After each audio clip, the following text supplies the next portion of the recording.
Barbie! Hi, Barbie! Hi, Barbie! Estamos agora semana Barbie. Esqueci de vir de rosa, desculpa. Mas o cílio está em dia, então tá valendo. Boa noite, pessoal. Olá a todos que estão nos assistindo para mais um episódio. Olha, eu quase engasguei aqui. Para mais um episódio do nosso podcast Se Meu Bisturi Falasse. Estamos novamente com essa doutora maravilhosa, doutora Ellen. Obrigada. Estamos aí de novo falando sobre coisas muito legais e bonitas hoje, numa sexta-feira à noite. Então, bora mostrar para esse povo que tem coisa muito legal aí para fazer. Isso mesmo. E por favor, doutora, se apresente novamente para quem não te conhece, né, para a gente saber um pouquinho do seu dia a dia, né, a área que você mais atua aí na odontologia. Então, eu sou cirurgia dentista, eu sou formada há 15 anos, eu sempre tive um pé muito grande na cirurgia, mas eu me tornei protesista e especialista em implantes há menos tempo que isso. E aí a gente começou a trabalhar num mundo mais protético, de reconstruir sorrisos e tudo mais. Dentro disso, a gente encontra as facetas também, né? Então, hoje o nosso todo dia é basicamente construir sorrisos. Seja ele com dente, com 10 dentes, com 24 dentes, com bocas inteiras, com meias bocas. Então, hoje a nossa vida é essa, colocar gente para sorrir. Exato, que ótimo. E me fala um pouquinho, você comentou até ali faceta. Você pode explicar pra gente o que é faceta, lente de contato, é a mesma coisa? São informações diferentes, tratamentos diferentes? Então, são nomes gourmetizados, né? Dentro do mundo protético, dentro da prótese dentária, a gente dá nomes diferentes para né, passos diferentes. Facetas, coroas, onlays, overlays. Esse é um nome que a gente dá tecnicamente para determinar algumas coisas. Até alguns anos atrás, nem sei te precisar exatamente quantos, a gente só conseguia trabalhar tecnicamente com a cerâmica, né? De uma espessura um pouco maior. Então, tecnicamente falando, dentro do mundo da prótese, é sempre uma faceta. É quando a gente pega uma face do dente, né? Uma faceta, uma mini face. De alguns anos para cá, a gente evoluiu, claro, no sentido tecnológico e técnico mesmo. Os técnicos hoje estão realmente muito bons e a gente consegue trabalhar numa espessura muito fina da cerâmica. E aí a gourmetização veio dessa arte, porque quando a gente pega uma faceta muito fininha, a gente segura na mão, ela é realmente transparente, né? Muitas vezes ela tem uma espessura finérrima e aí ela se parece muito com uma lente de contato dessas que a gente usa, né? Que o pessoal da oftalmo usa, e aí ficou talvez para o público mais bonito chamado uma lente de contato, mas toda lente de contato ela é uma faceta. A diferença está, hoje a gente diz na espessura, porque as lentes de contato são realmente muito finas. Apesar de a gente ter lentes às vezes extremamente finas, o que não é às vezes muito indicado, mas a gente conta que até 0,4, 0,5 milímetros são lentes de contato, a partir daí são facetas. Mas tecnicamente são sempre facetas. Então muda a espessura conforme a indicação. Mas o nome bonito e glamorizado é lente de contato, que é o que está hoje, né, bombando por aí. Se você procurar a lente, ela tem um nome mais chique. E até você comentou agora, né, sobre espessura. Isso quer dizer que a gente precisa de algum desgaste, se realmente é necessário? Então, a gente sempre precisa pensar que quando eu vou indicar um trabalho protético para um paciente, eu preciso encontrar um espaço para que isso aconteça dentro da boca, né? Pela acomodação dos tecidos periodontais, pela acomodação dos lábios e tecidos moles, pela questão de fala, enfim. Então, eu sempre preciso encontrar um espaço. Às vezes, esse meu paciente ele já vem preparado, né? Os pacientes de diastema, por exemplo, né, que tem espaços entre dentes, ele já vem quase preparado. Mas quando eu estou falando em periodonto, eu preciso respeitar muitos espaços. Então, eu não posso ter degrau, eu não posso ter, né, uma falha lá nessa região próxima à gengiva. Então, não sei te dizer quantos casos eu já fiz na minha vida, mas alguns pouquíssimos casos a gente tem o no prep, que a gente fala, né, que é o sem preparo, mas talvez de cada 100 casos, talvez 1, 2, porque eu tenho que ter muitos astros alinhados para que isso aconteça. Eu preciso ter um laboratório que entenda essa minha necessidade e eu tenho que ter um paciente muito específico para essa indicação. Então, a maior parte dos pacientes que vão para trabalhos protéticos, eles precisam de algum tipo de preparo. O que assusta muito esse paciente é porque quando a gente joga no Google, que seja, ou no Instagram, por exemplo, trabalhos protéticos, a gente enxerga aqueles preparos que são preparos de coroa, né? Que são preparos bem pequenininhos, que parecem um triângulozinho. E aí o paciente, quando ele fala assim, mas eu não quero preparar, não quero desgastar o meu dente. Normalmente nas lentes de contato ou nas facetas a gente tem preparos pequeniníssimos. Deixa eu te mostrar uma foto que tem. Aqui, ó, tem várias gente bonita, ó. Mas esse é um preparo de uma lente de contato, inclusive que a gente cimentou ontem. Esse é um dente preparado, né? De um paciente que tinha todas as indicações para um trabalho de facetas. E aí, tão pequeno foi o desgaste dele, a gente não chegou a passar da região do esmalte, ele ficou sem provisório, não teve sensibilidade, não teve absolutamente nada.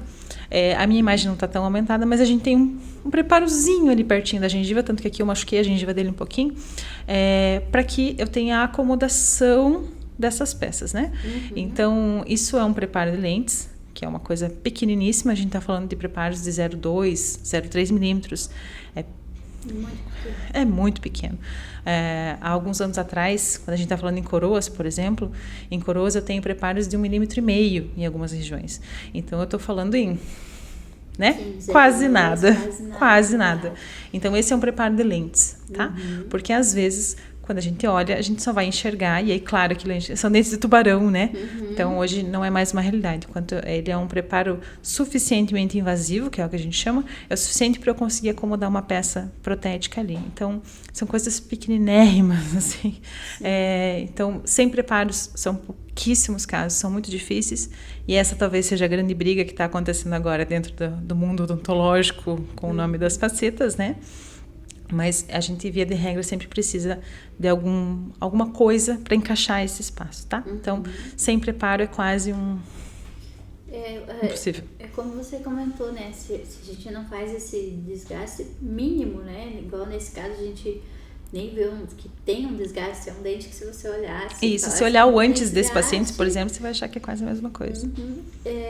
Porque se você fizer algo sem fazer esse ajuste, eu acho que você vai vestibularizar muito esses dentes, né? Vai deixar esses dentes muito aparentes, evidentes que é algo falso. Dentes de cavalo, E não vai respeitar o periodonto, né? Não vai respeitar todo o tecido ao redor. Para quando a gente trabalha dentro da prótese, a gente tem... eu acho que a gente tem que agregar muitos conhecimentos no sentido periodontal, de oclusão, a parte técnica da prótese também, para entender o que o meu laboratório precisa entender.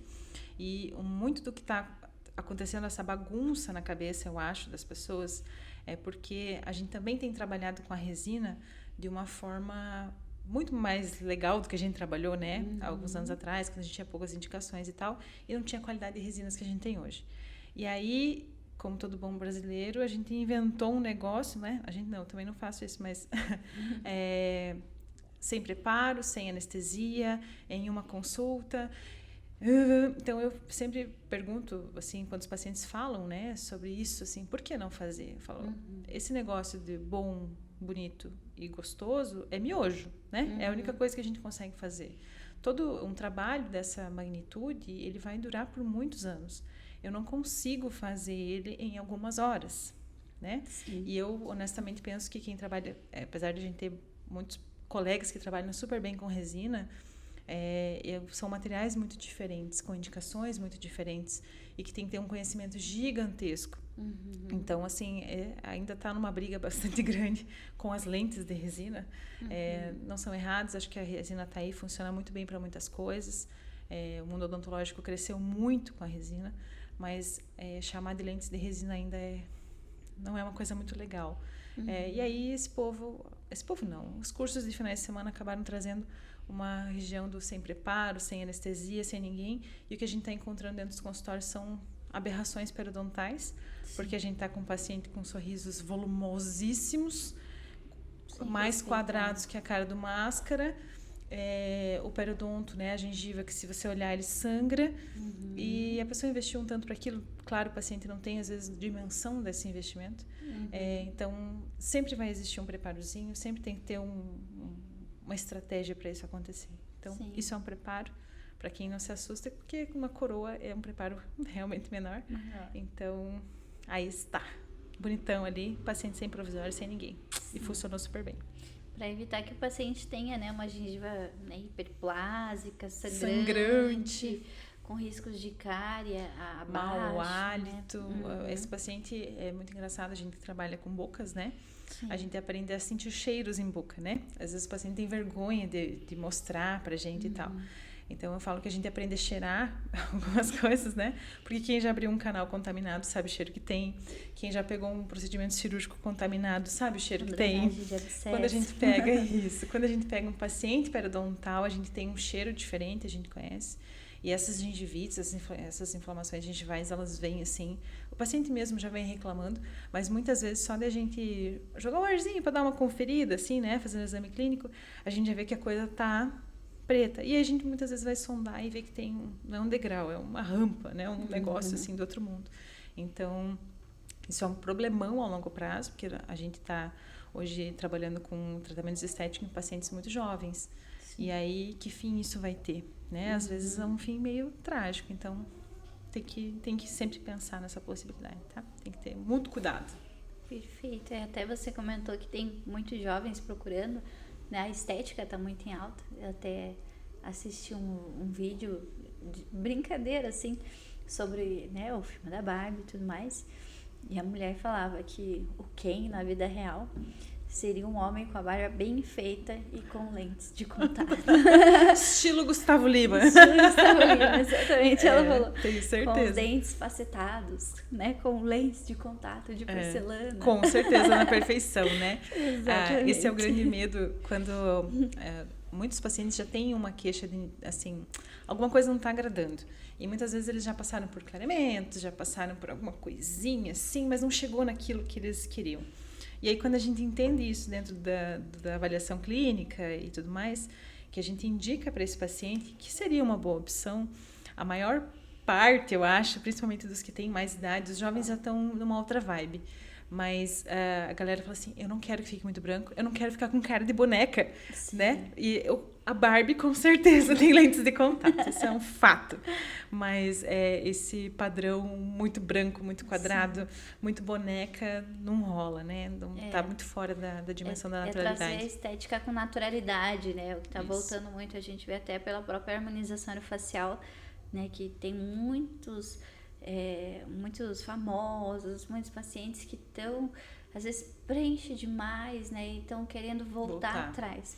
Até mesmo com prótese de silicone. Mas a gente passou isso, né? Quando nos anos 90, né? Quando as coisas começaram a bombar no sentido estético, sim. Que a gente tinha, né? Eu era criança, eu me lembro dos peitões redondos e aquele perfil do supermercado, aquelas bocas meio salsicha, que é o que, né, se perdeu. Ainda tem uma galera que estacionou lá nos anos 90 e permaneceu. Nos dentes a gente também percebeu isso. Eu, como dentista, às vezes vejo que a gente tinha uma limitação técnica. Para eu poder fazer uma cerâmica, eu tinha que ter uma base metálica, e aí, às vezes, era o que a gente tinha, dentes muito opacos, e uma questão estratégica aí da parte técnica.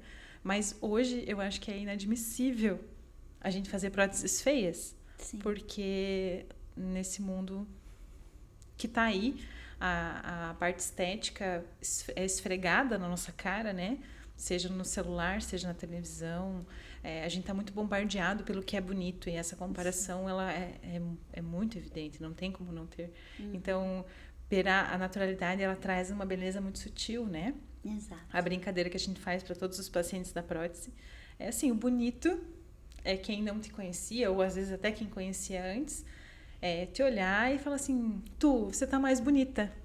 Mas eu não consigo dizer o que você fez, o que aconteceu aí, né? Então, quer dizer, tá tudo certo, tá tudo dentro do que deveria ser, que às vezes atrás do percurso não deu muito certo. Então, o natural, ele sempre vai ser bonito, né? Na harmonização, na parte odontológica, na dentística, na prótese, na questão corporal também, graças a Deus, estava voltando. Sim. Então, são coisas que se complementam. Eu vejo até que você fala bastante isso para os pacientes.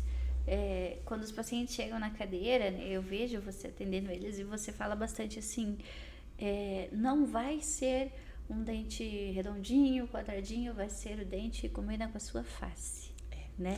Eu vejo muito você explicar isso, não é uma confecção, uma fábrica. Porque a questão da dúvida é às vezes assim, eu não quero dente quadrado, eu não quero dente redondo, eu quero dente redondo. Então, assim, a tentativa é de dizer que eu não acordo uma bela manhã e falo, hoje eu vou fazer dentes redondos. Hoje eu acordei com vontade de fazer dentes triangulares. Não é assim, né? Quando a gente vai planejar esse paciente, a gente primeiro tem uma consulta que tem que ter um entrosamento muito grande, porque ele tem que me contar muito da vida dele. Eu preciso ler ele como paciente, como pessoa, quais são as vontades dele, qual é o perfil dele, em que fase da vida ele está. A gente precisa entender as formas faciais, de boca, sorrisos, lábios, fala desse paciente. Muitas vezes a gente faz vídeo e a gente senta lá, né, com os meninos do laboratório que fazem o enceramento, e eu falo, esse é fulano, eu quero isso, eu quero dentes assim, e a gente chega num padrão que deveria ser o ideal para ele.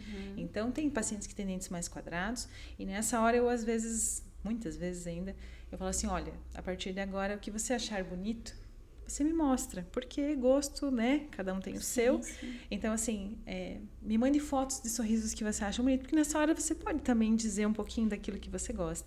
Tem paciente que gosta de dente mais clarinho, tem paciente que quer dente que siga muito a linha do dente natural, então é uma questão de gosto e alinhar vontades.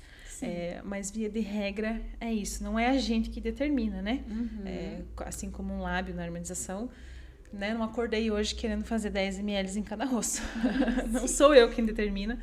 E essa vontade não pode ser a partir do paciente.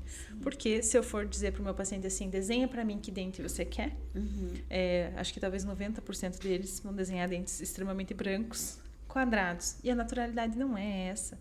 A gente tem texturas lindas em dentes, a gente tem translucidez, tem coisas magníficas no dente natural. Então, a gente reproduz isso na cerâmica, né? Que é a maior parte dos trabalhos são em cerâmica. Então, funciona super bem e é o que deixa bonito. Sim. É a parte do natural. Então, segue essa onda aí. Individualidade também, né? Individualidade. Isso. Individualidade. Os sorrisos nunca, jamais um igual ao outro. A gente não é uma fábrica de carimbos, né? Todo mundo igual. Então, cada um tem a sua personalidade. Por isso que muitas vezes na prova a gente olha e fala, ficou bonito, mas não combinou com você. Então, a gente desenha de novo, faz o que precisa. E nessa hora a gente alinha a expectativa. Então, é mais ou menos isso. Como, quando, quem que vai aonde, como é que nós vamos fazer. Isso funciona tudo antes. A gente só senta para fazer um preparo, quando a gente já tem isso todo alinhado, o paciente sabendo o que a gente vai fazer e visualizando o que vai acontecer dentro disso. Você trouxe alguns casos, né, doutora? Tem uns bem bonitos, né? Tem a maior parte, tem pacientes muito lindas e fotogênicas, todas minhas. Luzinha topa todas e é maravilhosa. O mais bacana é mostrar e que tem vários pacientes de várias idades. Claro que a maior parte dos pacientes são mulheres, porque mulheres têm uma questão de estética assim muito mais aflorada. Mas eu tenho meninos também muito, muito, muito, muito bons. Aqui essa foto mostra muitos detalhes de dentes que eu acho super bacana. Essa paciente tem um lábio muito bonito, mas os dentes combinaram assim com ela majestosamente. Esse é um caso que uma das perguntas dos pacientes, às vezes, quando a gente vai fazer assim, mas ali eu preciso fazer a boca toda? Né? Não, você não precisa fazer a boca toda. Às vezes a gente faz uma lente, às vezes a gente faz duas. Esse é um caso de uma paciente que não gostava dos laterais, e aí a gente acabou fazendo os 4 elementos. É uma mulher lindíssima que tinha alguns detalhes só a serem corrigidos. Então, foram feitas só as 4. Às vezes é um dente escurecido por uma endodontia, por um trauma, por um implante. Então, a gente faz um dente só. Então, nem sempre são bocas todas, né? Quando a gente tem impactos maiores, normalmente são quando a gente faz mais. Mas não necessariamente sempre, ó. Essa é a mesma paciente. Fica super natural. Essa é a brincadeira mais bacana. Essa é a minha modelo maravilhosa, mãe de noiva, né? Minha mãe! Dona Sol, linda e maravilhosa, minha modelo mais. Beijo, Sô! E aí eu tenho que contar a história da Solange quando a gente resolveu, né? Tony resolveu casar em dezembro, né? Vai ser só um almocinho na minha casa, né? E aí a gente descobriu... Virou um casamento na praia. Perfeito. E aí a mãe da noiva lembrou que tinha que arrumar um dente, né? Que tinha um dentinho escurecido. Aí, dentro dessa conversa, a gente sentou e a gente viu que tinha 2 incisivos centrais um pouquinho mais escurecidos, né? vamos fazer só os dois, vamos fazer só os dois. Então, ok, seguimos o baile. Ela sempre foi uma pessoa muito sorridente, sempre teve um sorriso bonito, sim, né? Isso é um caso que é um fato. Mas aí a gente começa a mostrar para o paciente que às vezes ele tem alguns outros detalhes que a gente pode. Não que seja necessário, mas que você pode. E aí eu me lembro que nós estávamos 3, né? Eu falei, vamos fazer um sorriso novo para essa mãe? Porque mãe de noiva é quase, sim, a noiva, né? Ela merece. Ela merece, ela era muito merecedora. E aí a gente se deu conta que era começo de dezembro, né? E nós teríamos aí 2 semanas para projetar esse sorriso novo e tal. E ela topou fazer, ela não foi muita opção nela, a gente fez isso. E aí a nossa questão assim, nós não podemos atrasar, nós temos que estar sempre, porque, né, é mãe da noiva, jamais na vida a gente poderia perder uma foto dessa. Então, o processo, ele é literalmente rápido, né, é um processo rápido, normalmente em 2 semanas a gente já tem uma coisa super legal. E ela é super risonha, então ela é uma modelo maravilhosa. Puxei, fez fotos lindas, puxou a mamãe, são muito parecidas. Deixa eu ver se eu tenho mais uma foto dela. Acho que não. Acho que eu coloquei só aquela. Mas ela ficou com um sorriso super lindo.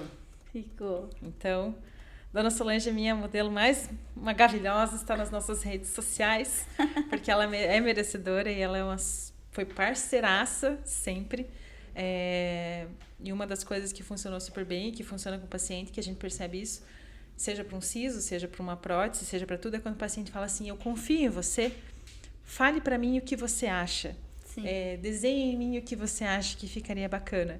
Isso funciona muito bem e funcionou muito bem na Dona Solange, porque foi o que ela falou, assim, eu confio no gosto de vocês, sim, sigam e façam. Então, quem encontra Dona Solange na rua, né, não diz que ela tem um sorriso montado. Ela tinha um sorriso já muito bonito, mas foi só lapidado, na verdade, ficou muito lindo. Então, se quiserem ver mais fotos, corram lá no Instagram, tem as fotos dela, mas tem... a Solange já é uma mulher adulta também, né? Mas tem muitas outras. Essa é uma pacientinha, quando a gente tá falando de cores, a gente tem a predileção a procurar cores claras, né? O paciente também, já que eu vou fazer sorriso novo, eu quero sorrisos brancos, né? E essa é uma paciente que ela é japonesa, ela é dentista, inclusive é uma periodontista, e ela tinha um bruxismo severo, teve um caos odontológico aí. E quando a gente foi fazer, eu falei, vamos dar uma repaginada total, vamos fazer um clareamento e tal. Ela não quis passar por clareamento. Na escolha de cor, quando a gente foi, eu ainda coloquei mocap numa corzinha, eu tentei puxar ela para uma cor mais clara. Essa cor que está em boca é uma A2, para uma cerâmica é uma cor quase inadmissível, né? No mundo atual. Eu coloquei mocap em A1 nela para mostrar para ela que ela ficaria muito bonita, ela é uma japonesa, né? Em cores claras, ela falou, eu gostei, mas eu quero a cor do meu dente natural, eu quero um A2. Quando foi para o laboratório para confecção, ainda o Rafa me ligou e falou, você escreveu certo mesmo? Você vai fazer no A2? Mas vamos sim, porque nós vamos fazer. E ela se vangloria muito quando ela mostra o trabalho, e é super legal trabalhar com colegas, porque ela fala assim, olha como ficou igual. É um A2. Ela gostou, tá tudo certo, eu também acho que ficou muito bonito. Antes e depois dela deu uma diferença super grande. Ela já é uma paciente adulta também, já tem uma história de vida. Então, nasci assim. Esse é o bacana, a gente conseguir construir sorrisos muito naturais. E a gente tem de tudo, ó. Tem senhorinhas também que são merecedoras de sorrisos, passaram por uma outra época odontológica, né, que a gente não tinha tantos recursos e que agora estão alcançando. Então é super bacana. Essa senhorinha tem 70 e poucos anos, se eu não me engano. É uma senhora super bacana. E também, a gente não precisa deixar ela com cara de 20, né? Não tá mais na época de usar mini saia top. Já passou do cropped. Já passou da fase da Barbie. Então, a gente precisa dar para ela um ar que condiga com a idade dela, com os hábitos dela, com a rotina dela. Então, tá aí, um sorriso novo para uma senhorinha. Então, a gente atende Deus e todo mundo, né? No sentido de idade, não tem idade. Sorrisos mais jovens, sorrisos mais maduros. E todo mundo funciona super bem. Aí, os meninos arrasam. Esse acho que é o que a gente cimentou ontem. Também, piazão, ficou super lindo. A namorada já aprovou, então tá tudo certo. A mãe também disse que tava show de bola, era isso aí. Então, são sorrisos novos. E a brincadeira bonita é você encontrar eles na rua e você pensar assim, meu Deus, o que essa pessoa fez? Né? Não é você dar de cara. Então, essa é a brincadeira bonita. Aqui, a Dona Solange. Dona Solange. Vou deixar ela de fundo aí, porque ela tá merecedora. Ela é maravilhosa. Então, deixa eu te perguntar mais uma coisa que acho que é uma dúvida muito comum, né? Que uma das dúvidas era referente ao desgaste, né? Que você já comentou ali para nós.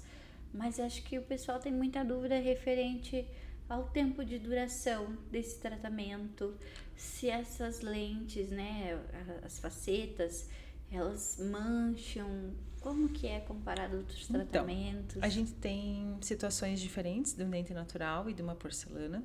A gente tem durezas diferentes, são materiais muito diferentes, né? Então, dentro de um padrão de dureza, eu tenho as porcelanas, que são as cerâmicas, o meu dente natural e aí as resinas, né? Se eu comparar do mais para o menos.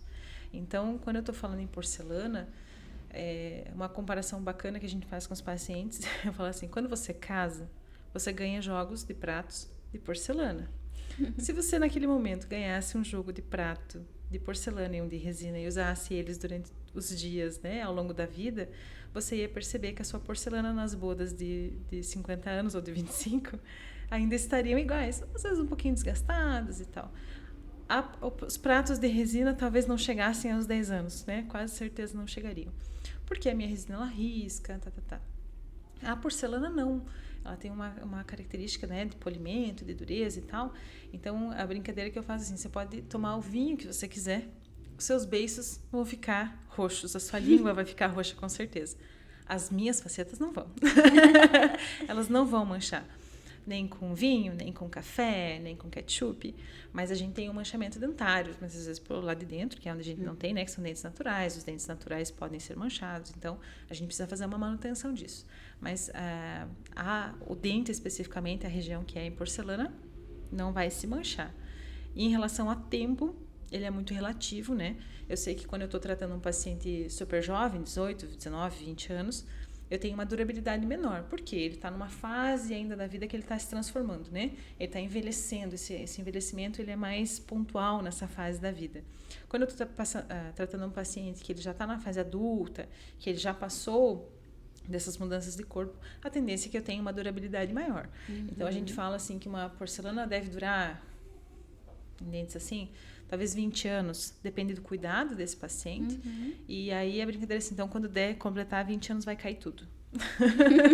Graças a Deus não, mas daqui 20 anos, ou 15 anos que seja, eu vou ter um outro perfil de paciente. Né? Eu vou ter, o meu corpo envelheceu, a minha boca envelheceu, as minhas gengivas afinaram e subiram, o meu lábio desceu, a minha pele mudou, o meu comportamento mudou. Então, aquela pessoa que eu era 15 anos atrás, eu não sou hoje, talvez esse sorriso não seja condizente com aquilo que eu estou passando hoje.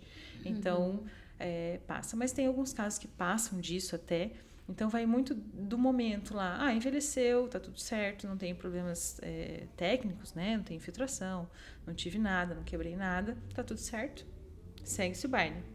Então, por isso que quanto mais natural for esse tratamento, mais longevidade ele vai ter. Certo, entendi.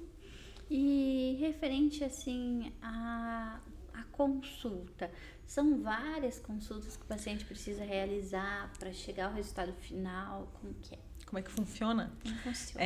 Então, a gente precisa alinhar expectativas primeiro. Então, essa nossa primeira consulta, ela é uma conversa normalmente bastante extensa. Eu costumo mostrar para os pacientes o que são os casos, o que é que a gente faz, porque isso, como qualquer outra coisa estética, a gente acaba criando perfis profissionais, né? Sim. Eu gosto de fazer determinados tipos de sorriso, eu trabalho com isso, tá?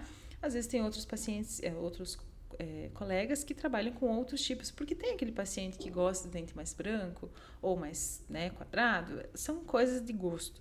Então, a gente mostra o que a gente faz.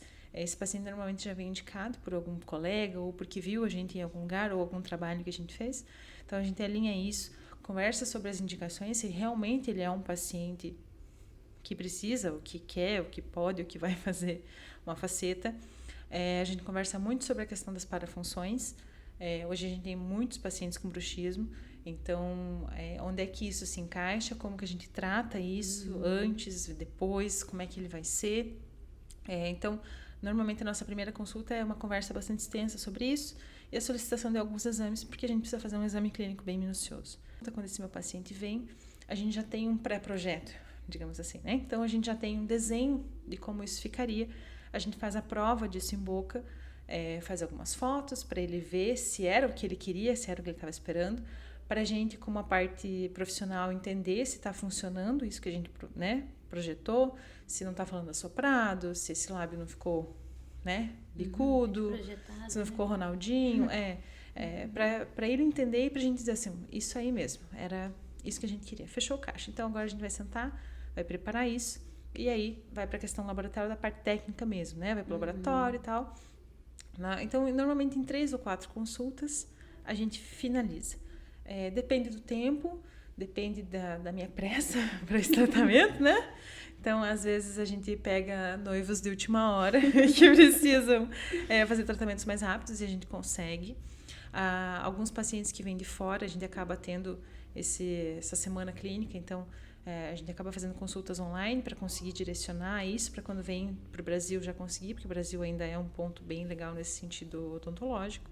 Então, depende muito. Eu falo assim, o ideal é que eu tenha pelo menos 3 ou 4 consultas com esse paciente, uma média de mais ou menos 15 ou 20 dias entre a gente começar e finalizar. Mas já teve casos que a gente fez em uma semana.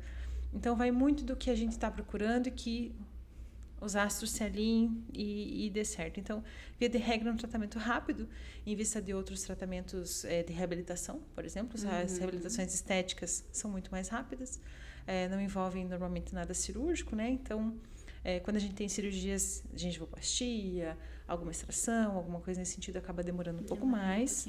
Isso, mas são rápidos, via de regra. Tá? E como você comentou, né, sobre a durabilidade da porcelana e tudo mais, tem risco de soltar? Tem risco de fraturar? Pode comer torresmo? Essa é a dúvida grande. Essa é a grande dúvida. A soltura das peças, ela não é uma realidade.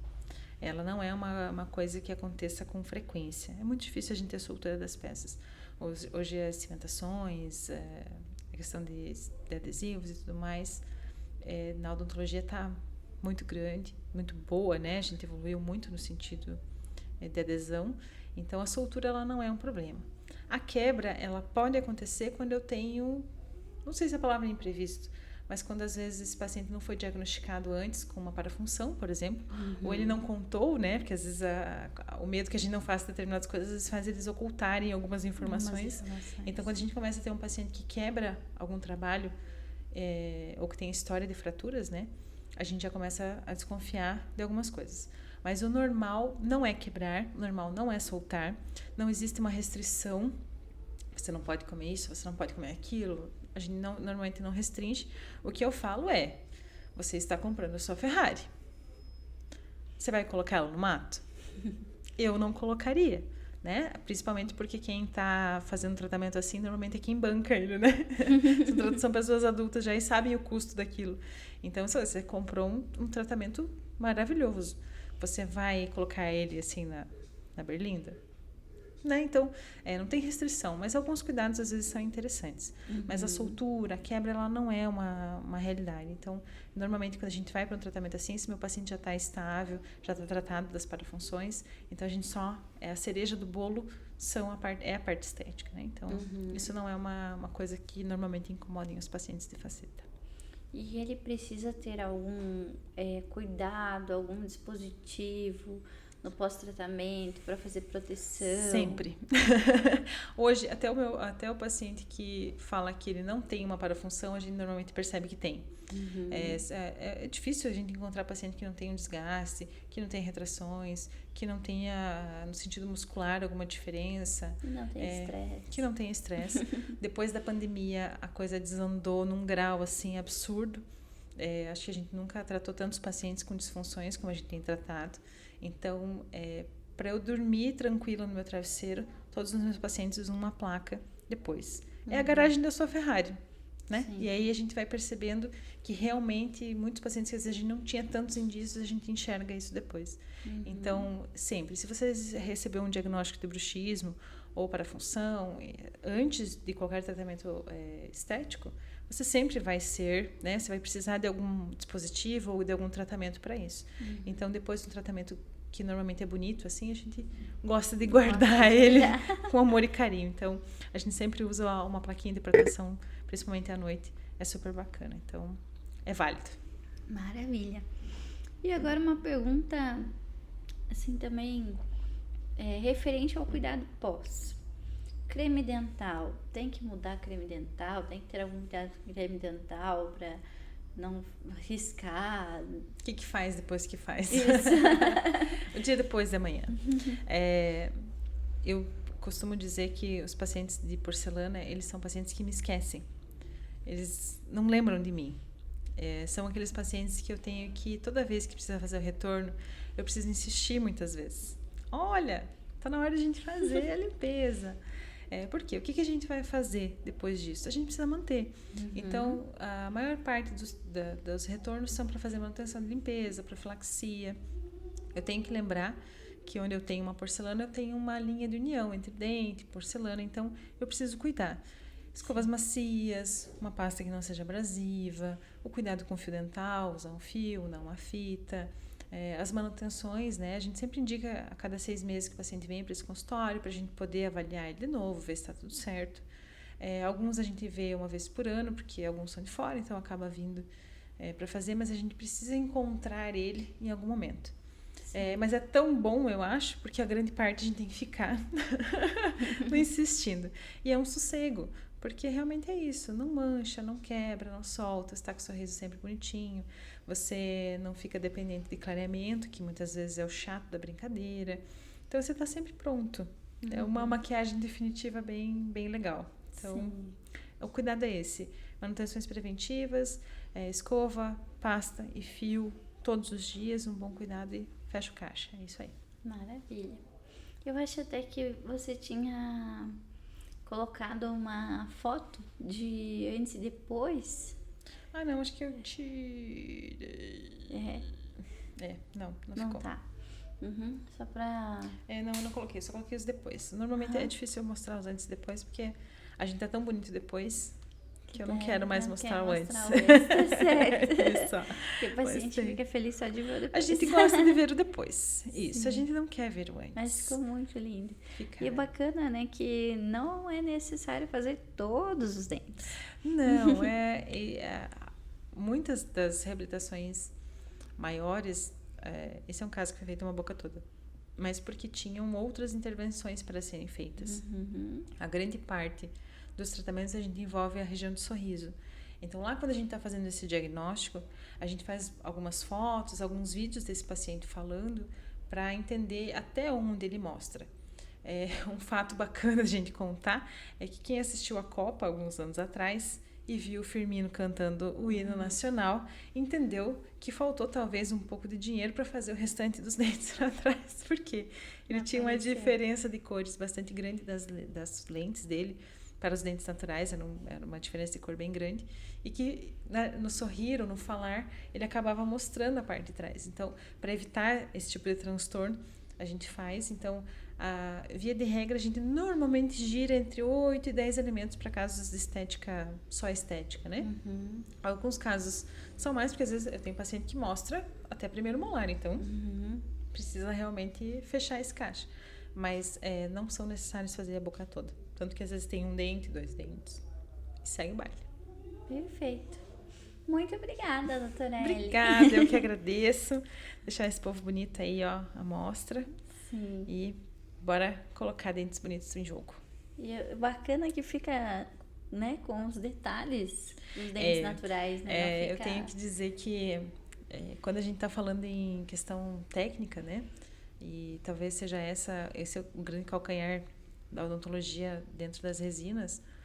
Quando a gente está falando de um colega técnico que faz a aplicação de uma cerâmica, eu nem tenho dimensão de quantos anos ele demorou para chegar num grau como esse. E ele está só dedicado a fazer a aplicação de cerâmica, as maquiagens, enfim. E aí, eu como dentista também entendo que apesar de a gente ter uma grande habilidade de escultura, estratificação, e a gente aprender isso na faculdade, sempre tem aquele que tem uma habilidade maior, né? Sim. Não era meu caso, eu e resinas não somos, não temos esse grande afinco aí. Eu acho que quando a gente senta para fazer uma lente em resina, que é o nome que estão usando hoje, você tem que entender de muitas coisas ao mesmo tempo. E aí, quando você sabe um pouco de tudo, você sabe muito de nada. E aí eu, às vezes, por isso que eu falo assim, a gente tem que entender de adesão, de periodontia, de oclusão, de harmonização, de resinas, cargas e tudo que envolve o mundo resinoso. Sim. E eu ainda tenho que saber estratificar. Uma coisa que um técnico demorou 20 anos, às vezes, para conseguir. Então, eu acho que a gente ainda não consegue adequar. Tem colegas que trabalham super bem com resina e eu acho que é um ponto para eles, mas o nosso material ainda é muito diferente. Resinas e porcelanas não são concorrentes porque não são iguais. Então, essa conta ainda não está batendo, esse miojo ainda não está fechando, mas são trabalhos muito bonitos ainda e que resolvem. Então, aí temos, né? Detalhes, muitos detalhes, que é o que a gente quer. Maravilha, muito, muito obrigada. Eu que agradeço. Mais uma vez. Estamos aí. E foi uma honra ter você falando mais um pouquinho aí sobre o seu trabalho, né? Sobre a sua dedicação aos seus pacientes, a trazer a beleza e naturalidade. Muito obrigada, eu que agradeço. Foi show de bola, como sempre. Boa noite, pessoal. Boa noite, galera. Até Beijo, até a próxima. Podcast.